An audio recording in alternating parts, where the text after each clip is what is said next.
benefits or domestic. You should really be in a position to target to a line item in these expenditures. Okay, but the chair where you find that really an accountant who is aware that allowances in the form of benefits are taxed, then he comes here. If it was a doctor, then we would say yes, a doctor is okay. But and you can't find a doctor in accounts, so that is the bit of it. That's the bit of speciality and professionalism.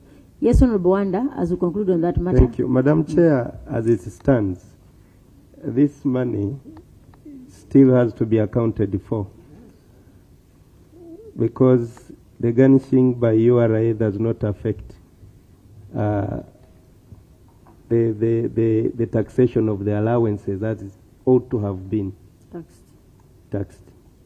So the institution must recover this money, but it also means that these accounts are lacking in a way. There is misinformation because if such amounts cannot be revealed from the face of it, that means it can easily mislead any decision maker. Okay. The clerk has taken note and we shall make a conclusion during our internal meeting at the time of report writing. All right. So we go to utilization of GOU warrants. You received, the total warrants were for 33.15 billion. An absorption rate of 94%. 94 million was unspent. That is 3.8. Utilization of GOU warrants. Yes. Page 15 of their response and 14 of the main report. So, Doctor, why didn't we utilize the 94 million? Thank you so much, Chair. And I will invite the technical person here. It was related with, basically, if you looked at the table, it was related with the wage. We could not utilize 11% of the wage due to the delayed recruitment process.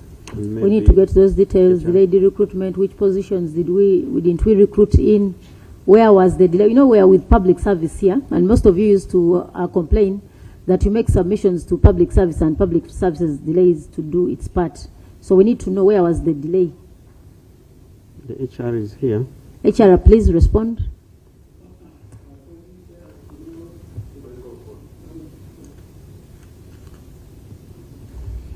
Thank you, Chair. Through my accounting officer, the recruitment process takes long, and if I could give an example here, in 2024, that financial year, there was even a request on recruitment on replacement basis. You know, sir, we want you to speak to the matter under audit. Yes. So is that response part of this? Are you accounting for the 94? Is that part of why you did not spend the 94? Yes, it contributes to that. Please. For example, if in that financial year, just a replacement basis, we requested 14 staff. But out of the 14 staff for what? Doing what? Which staff are those? We had your consultant, urogynecology. We had associate consultant, then it was called the medical officer special grade, OBS and GYN. We had the senior nursing officer. We had assistant nursing officer midwifery. We had the radiographer. We had the dispenser. We had the porter. But even up to today, we have not received the consultant urogyn. Now, you can imagine when we were budgeting for 12 months. That time we wanted to replace a consultant, a urogynecology consultant. And that man is 12 million salary. that one person alone in 12 months is 72. So this is what contributes to the balance. You request, you are given permission. These days, public service may grant the authority to recruit early, but by the time it goes to the service commission and the person is recruited, then the minutes are out and they go to Minister of Health. By the time we receive someone in the hospital, the time is almost coming to the end of the financial year. And yes? No, you proceed. Thank you, Chair. Even as I speak today, last year, this financial year, we were given the authority to recruit. We requested for replacement last year. But the people we requested last year in October have started coming today. Some have not yet come. Meaning that if we receive people today, and today is past 15th, this month cannot even be paid. We shall repay only April, May, and June. Now, this person you had budgeted for 12 months, the person is going to be paid 3 months. Meaning that the balance of 9 months, the money remains there. And you cannot say you have to use this money. It's not yours, because next financial year, this person will be paid 12 months. So that's how you get having a balance at the end. Accounting officer, we are not going to spend a lot of time on this. You are going to give a submission of all those requests that you've so far made, yes, and there is no response. You know, want to reduce on these inconsistencies and inconveniences caused to entities out of failure by your sister agencies, out of failure in doing their part. Where with public service here, they were like, no, there is nothing. Entities just complain for a sake. So you are going to give us submissions, evidence of all those submissions that you've made to Public Service Commission, and no response as of now.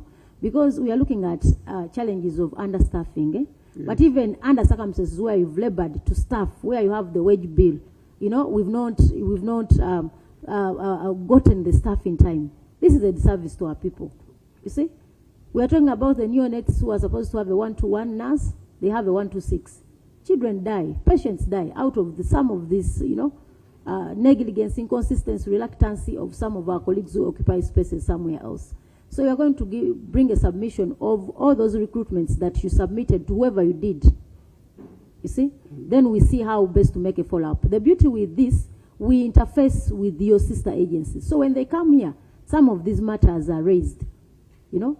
So kindly, among the documents that you submit those positions that you've submitted, say, to public service, the Public Health Commission, where recruitments have not been made. And as you will be concluding, you'll give us an impression into how much money you've been allocated for as wage next financial year in the line of reducing the staffing gap, because 44% is very unacceptable. Yes, much as your colleagues, even some of them are 20%. But I mean, you said the normal one should be at around 60. So we must push towards achieving that. So for the specialized hospital, you will have to give us so far how much is your wage bill, and to see whether there is an increment from 44% to something else. As you also submit some of those that you've made submissions to the Public Service or Health Service Commission, so that we can make a follow-up and see how far they have gone. Honorable colleagues, can we move? We want to thank you on this implementation of planned activities. The auditor assessed, and this entity implemented close to 100% of the activities that they had planned. We commend you for that, and just keep doing better. However, when it comes to 3.10, timeliness of submission of performance reports. When you look at this table, the summary, over Q1, you delayed by 3 months, and there was no reason given for the delay. For Q2, there was a delay of 1 month. Delays in consolidating reports from departments. For us, that has never been a business to us, because the reason as to why finance gives you timelines on when you should submit reports, they are aware that during that period that is given, the 15th day of the subsequent month, of the subsequent quarter, they are aware that during that period you ought to have concluded Q1, say Q2, any quarter, and then submit a report. But here it is indicated that for the first quarter, there was a delay of 3 months. Second quarter, a delay of 1 month.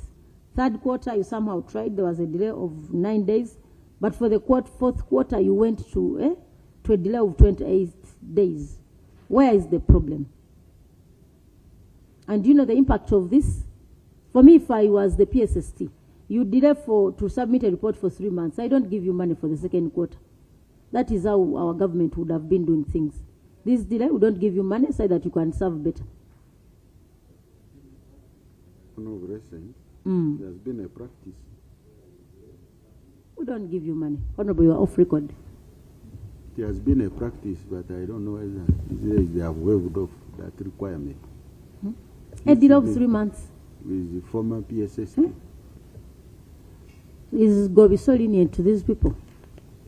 Chair. Since they're handling specialized, maybe. No, speciality. Actually, the fact that it's a specialized unit, it is the very reason as to why compliance would be 100%. That's the very reason. Speciality with the special people. You don't have to operate like Sembabule Health Center 3. You can't get to that level because you are specialized. Chair, we acknowledge that gap. However, the delays in the submission is related with usually caused by each department. Now, the data has to be generated from departments. Doctor, that reason can't fly. Do you want to mean because you are special, you need to be given a special... Yeah, because within that period of time. So do you want to call for an amendment, say that you are given a special treatment in your reporting timelines and dates? Because that you would give reasons and will comment for that. Chair, simply the doctor is trying to tell us that he has failed in managing his team he's working with. Because if he was managing them, then they would be submitting these reports on time.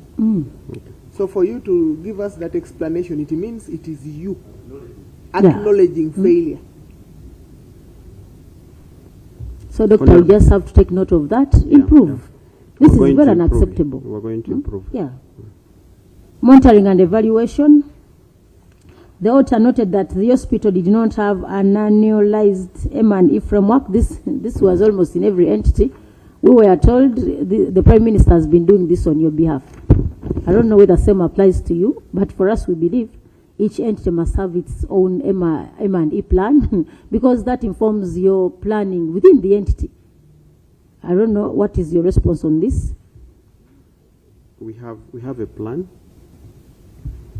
We have a plan now. It exists, and we brought a copy here. A copy of an ME plan? Yes. An ME framework? Yes, please. You can no, speak to the document and then... Do you have personnel in that section? Read the title of the document, then you hand it over to the person who assists us to handle that. Okay. Mulago Specialized Women Neonatal Hospital, vote 420.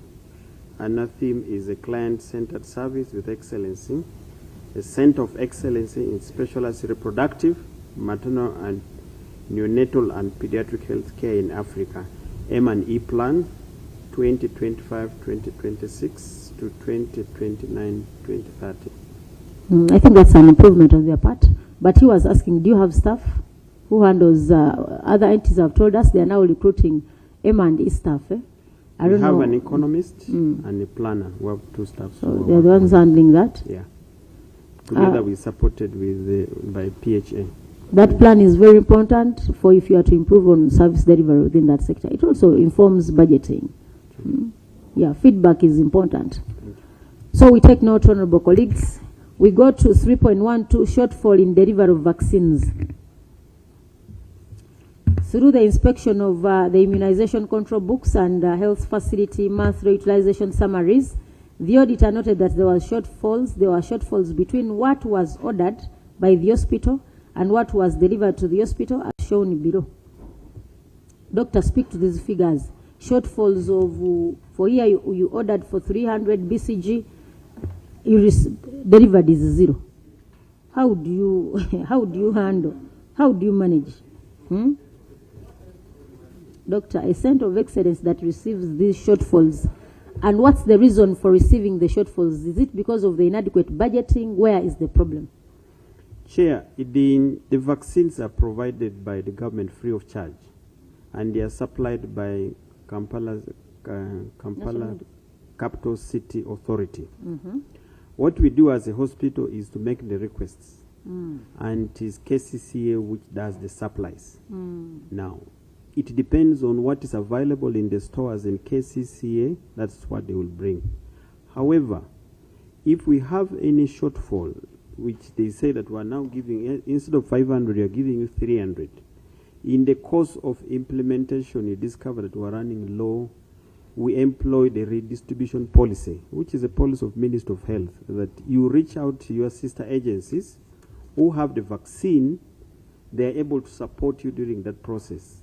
Like the beginning of the month of February, we didn't have BCG. BCG went low. We had to go to Kawala, we had to go to Kawempe, and they were able to supply us so that we can offer the service.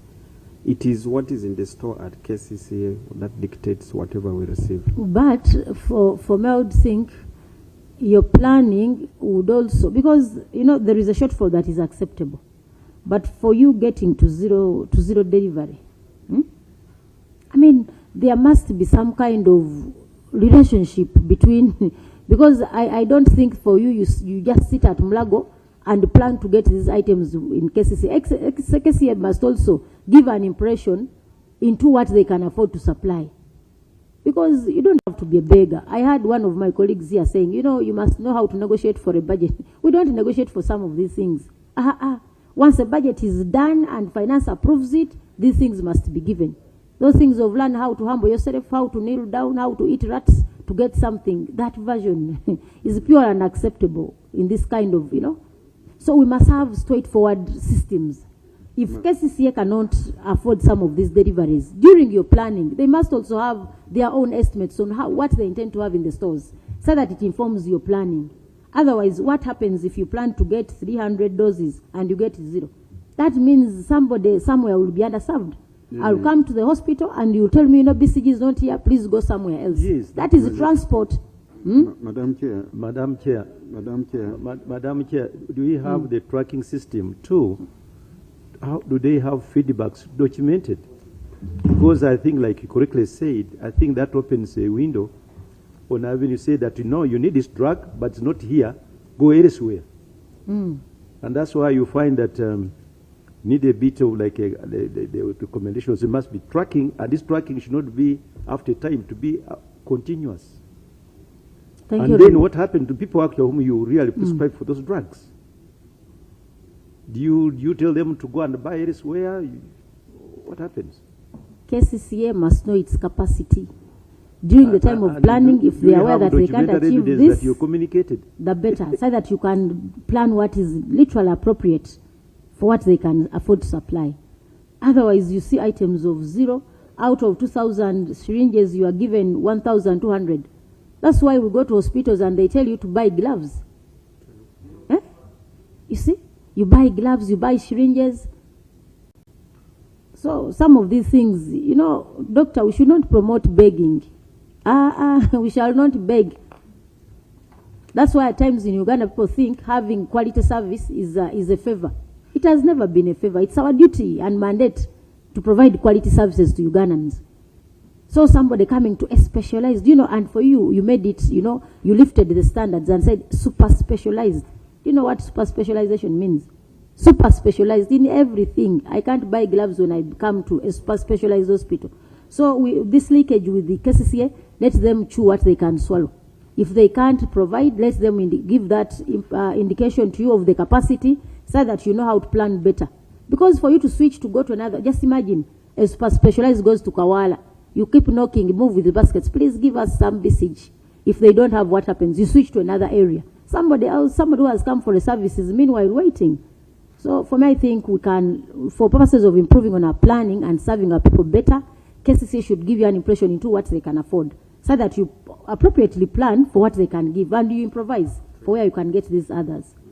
Otherwise, such levels of, you know, performance are pure and unacceptable. A syringe.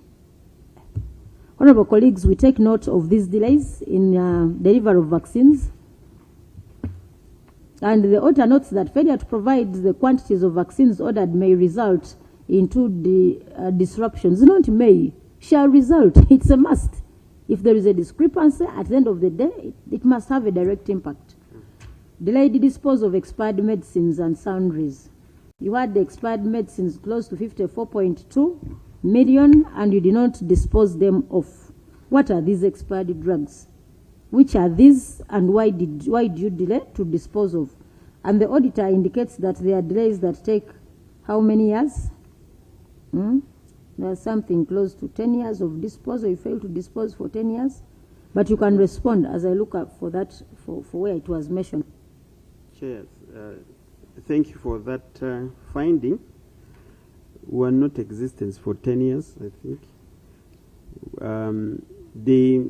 We acknowledge that there was a delay in disposal, but we had written to disposal of the expired drugs is done by national medical stores. And we had written to national medical stores to pick. Usually they come and pick them, and then they know how to dispose it.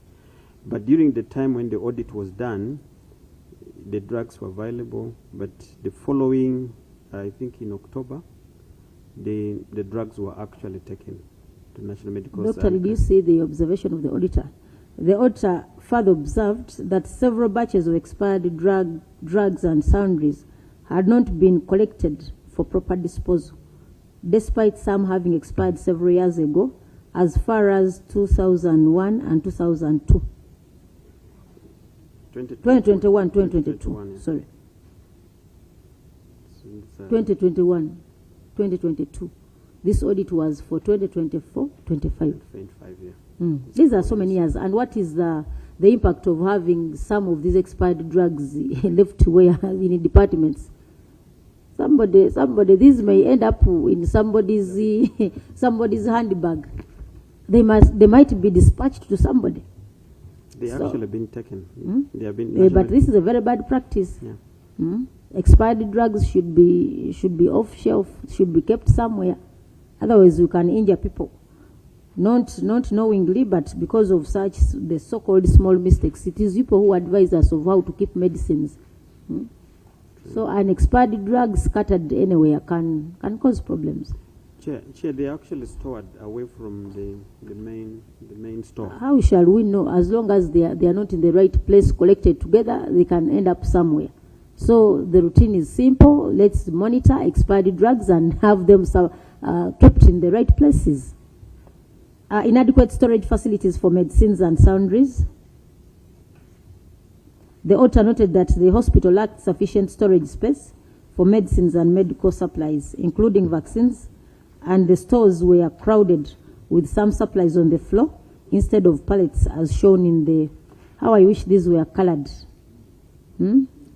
Boxes scattered on the floor in a super specialized hospital of Mulago in Kampala, not in Zimbabwe, a rural area.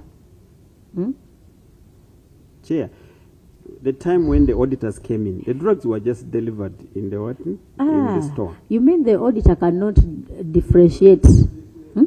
They were still counting and... We are counting. You have but we have improved, actually. But if one is... Doctor, somebody will pick. If one is to ask, do you have adequate space for... What are you forwarding to us? This is the improved status, current status of the stores. As of yesterday. So does it mean that you now have adequate storage space? At least we have managed the space which is there. No, doctor, the beauty with giving facts here, you will be helped to do better, because at times these inadequacies are not of your own making. True, yeah. You will come here and defend Mulago. We shall find ourselves there. You will be held accountable straight away, because you know the impact of keeping drugs on the floor. True. Yeah. So if you don't have space, say it. That much as we've improvised, but we lack space. So you know, if you come here and you are in a defensive mode, you will find yourselves in problems. He was referring to a document here. No, he has taken pictures of the... How do we know that when he was coming here, he tried to organize a few shelves. How do you know this from here? Maybe you got he organized the few shelves and he took some pictures. So, from some... You know, you are the one who told us that, you know, the other video you saw, you said it was a video from which country? Zambia. So this might be sheriffs from Zambia. I will invite you to, Honorable, I will invite you to come and visit. So if these ones are not from Zambia, it is quite impressive, but it is not for this committee here. We are seated here. If it's different from what is practical, the other side, that comes back to you. True. If you don't have space, improvise. Theft of drugs is a standard, a standard requirement, non-negotiable. So, honorable colleagues, he brings something here. I don't know whether it was these pictures were taken from a shop in Kampala, but I'm seeing shelves. So, for you to know that they are from Specialized Hospital of Mulago, you need to have the geography of the place. So, sir, we cannot, we can admit, but the beauty is there is. I want to. Government. I'm seeing something here that might commit you, just in case you. But for this one, there is nothing. You know, you can go in somebody's pharmacy and you take such a photo. What shows that this one is from Mulago? You know, this creative accounting and so, sir, in future, such that we can say this is, but this might be a pharmacy in Kampala. So we can have it for a sec because it is bad manners to return, but indirectly I have returned. So it won't make any value here, but I will keep it. Honorable colleagues, we move to this non-maintenance of non-current records. We skip and directly go to failure to service the cold chain equipment on schedule. Delayed servicing of the cold chain equipment affects the effectiveness of equipment in ensuring that vaccines and medicines are kept at the recommended temperatures to avoid vaccine and medicine degradation or loss of potency. So, what is the status of this? Status: the refrigerator was repaired. However, we also acquired a new refrigerator from UNEPI, which is backed up the previous one. So we have a new refrigerator. We hope that it is true information. If it's not, it will come back to you. It is true.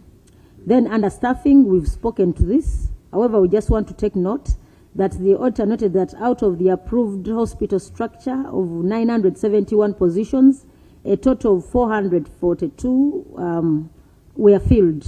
That is 43.5%, and leaving 549 positions vacant. We are speaking to unemployment. We are encouraging people, our children, to take on sciences because there is readily available market. We find some of well-trained scientists. We find them in Dubai, sweeping on the streets and driving Uber. Yet Mulago has positions. You know, this is in the interest of every one of us. We should ensure that we recruit. You cannot commit to being a center of excellence in provision of these services when you don't have staff. That is a pure lie. Okay. Because human capital, at the end of the day, necessitates delivery and output. So how do you expect to give quality services when you are very understaffed? You are going to cause mental challenges in your hospital. People are going to be very, very overworked. For me, when you spoke about the neonatal, I felt somebody, working on 6 babies, one person. You know what it means? They will be worked out. So they will also come for this IVF service, because that overworking automatically, you can't conceive when you are in such a working. I'm telling you, this is that kind of doctors, you know what? So we don't want to see your female staff coming for IVF. Otherwise, you are pushing them to that direction. So, honorable colleagues, for these other areas, we shall take you by your responses. But, Madam Chair, if there are any financials that are signed. No, there's no financial, but 2.1. Yep. Unauthorized advance payments. So we go by the responses, delayed delivery of goods, non-adherence to guidance by Solicitor General. Some contracts were not cleared by. I think we can go by. For this, we shall go by your response, because you can't do anything. If you are not cleared by the Solicitor General, are you going to clear yourselves now? Not.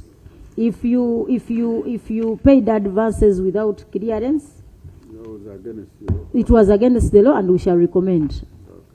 We shall make recommendations, honorable colleagues. Yeah. I request that that is all with the Specialized Women and Neonatal Hospital of Mulago. We want to appreciate you on behalf of the Ugandans for the services that you do offer to the people, only to empower you to do better. We shall take on these areas that have been mentioned as areas of improvement so that we can make recommendations for adequate budgeting for the hospital. When it comes to these bills of electricity, we have told you we really cannot afford having Mulago off the grid. This is pure unacceptable.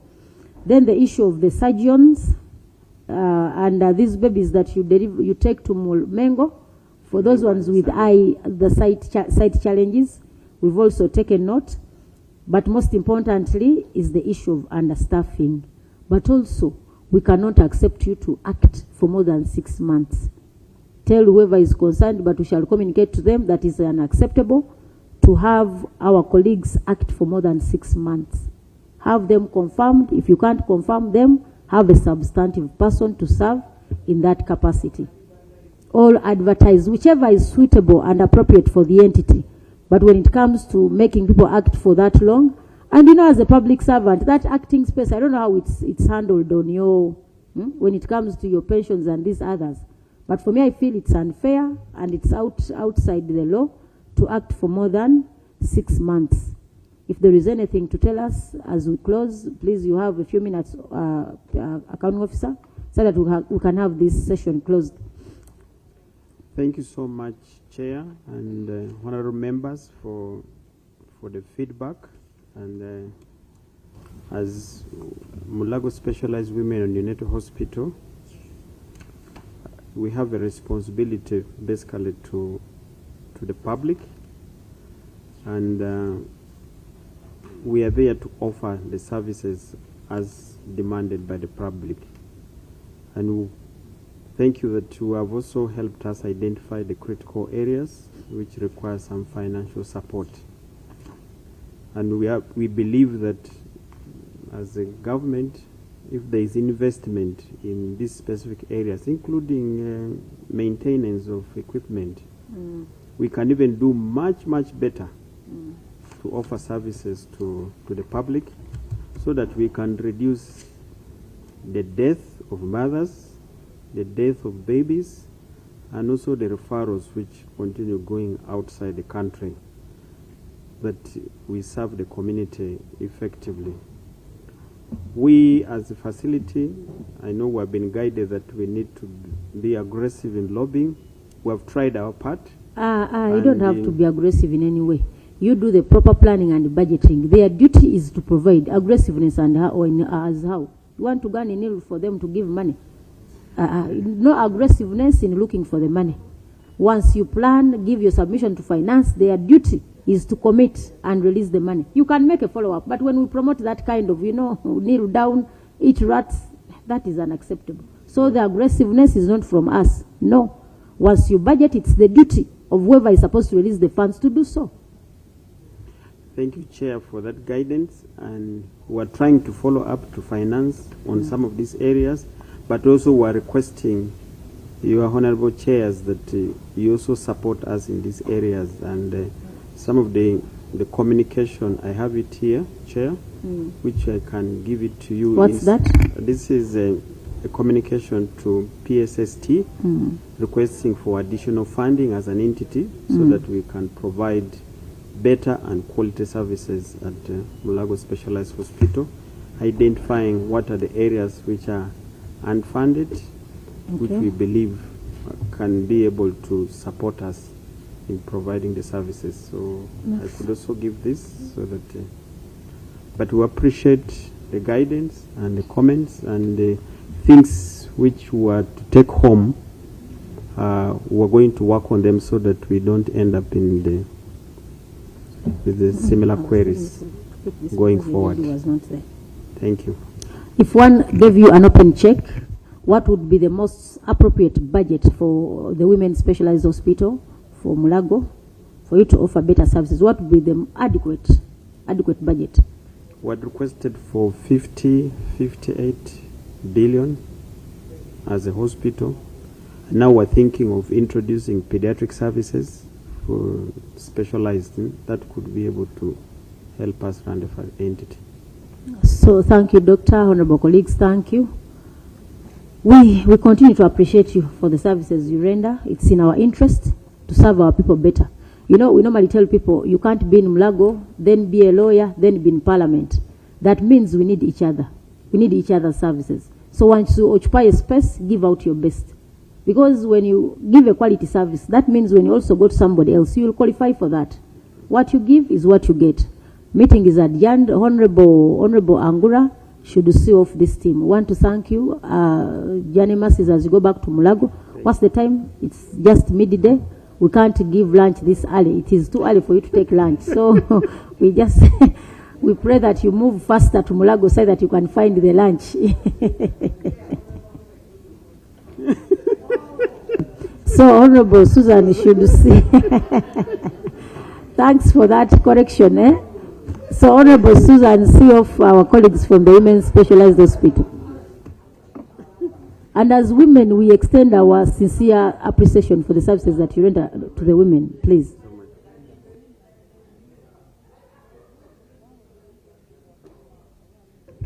$10 minutes break. We come back for Naguru.